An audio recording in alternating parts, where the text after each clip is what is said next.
सर्वेभ्यः नमो नमः। जय श्री राम। सज्जनों, आज हम गोवत्स द्वादशी की चर्चा कर रहे हैं। यह पावन पर्व इस वर्ष 28 अक्टूबर 2024 दिन सोमवार को पड़ रहा है। इस दिन एकादशी भी है और द्वादशी भी है, तो दोनों पर्व एक साथ मनाए जाएंगे।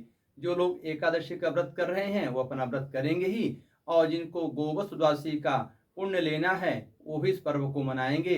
तो इस बार दोनों पर्व एक साथ हो जाने के कारण ये महापर्व बन चुका है।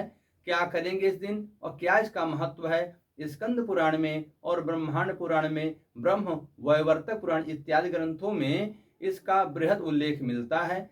और इसका जो सबसे बड़ा है, इसका पावन पुण्य वो क्या है। आप प्रतिदिन गाय का पूजन करें, 1 वर्ष तक करें, 365 दिन 1 वर्ष में हो जाते हैं। तो चाहे आप 1 वर्ष तक निरंतर पूजन कर लें, चाहे एकमात्र इस द्वादशी के दिन गौ का पूजन कर लें, आपको वही फल मिलता है। तो परमात्मा ने हम मनुष्यों के लिए पहले से व्यवस्था बना रखी है कि आज के भाग दौड़ जिंदगी में सबके पास समय नहीं होता, तो जो इस दिन भी गौ माता का पूजन कर लेंगे, दर्शन कर लेंगे, तो मानो उनको 1 वर्ष करने का फल मिल गया। और कितनी सरल विधि है। आप मात्र गौ माता के पीछे पीछे कुछ कदम चल लें, एक एक कदम चलने का एक एक अश्वमेध का फल कहा गया है।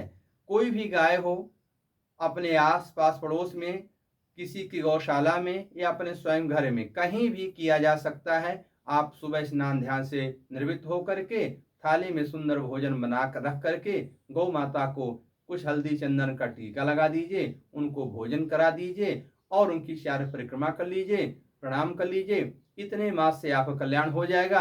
अगर आपको मंत्र आता है तो मंत्र के साथ प्रदक्षिणा करें, नहीं आता है तो आप मंत्र को घर में सुन लें। गौ त्वम हि दुग्धदात्री च लोकमाता त्वमेव च कृतज्ञा मानवा सर्वे त्वाम नमन्ति पुनः पुनः। इस मंत्र को गौ माता के सामने पढ़ देने मात्र से हजारों गौदान का फल प्राप्त हो जाता है। इस मंत्र को पढ़ करके गौ माता की परिक्रमा कर देने मात्र से लाखों गौदान का फल मिल जाता है। आपको मंत्र याद नहीं है तो आप मोबाइल के माध्यम से भी सुनते रहें, गौ माता की परिक्रमा करते रहें, दर्शन कर लें, प्रणाम कर लें, अग्रासन दे दें। किसी प्रकार से गौ माता का आप सम्मान करेंगे तो आपको फल निसंदेह मिलेगा। ये भगवान शिव का वचन है, माता पार्वती का वचन है। और महर्षि भृगु को यह उन्हें वरदान स्वरूप दिया था कि हे महर्षि, हम आपके तप से और आपके कर्म से अति प्रसन्न हैं। यह तिथि गोवत्स द्वादशी के नाम से विख्यात होगी और इस दिन गौ का पूजन करने वालों को शिवलोक की और गौलोक की दोनों की प्राप्ति होगी। बाकी तप में एक लोक मिलता, लेकिन गोवत्स द्वादशी के दिन गौ माता का दर्शन मात्र से, पूजन मात्र से दो दो लोकों की प्राप्ति होती है। तो ऐसे पावन पर्व को हम कैसे छोड़ दें। इसलिए आशा है कि आप लोगों को इस द्वादशी के महत्व के बारे में ज्ञान हो गया होगा और आप लाभान्वित होने की पूरी कोशिश करेंगे। अगले वीडियो में आपको कुछ नई बातें लेकर के आएंगे। आपका जीवन मंगलमय हो। जय गौ माता, जय श्री राम।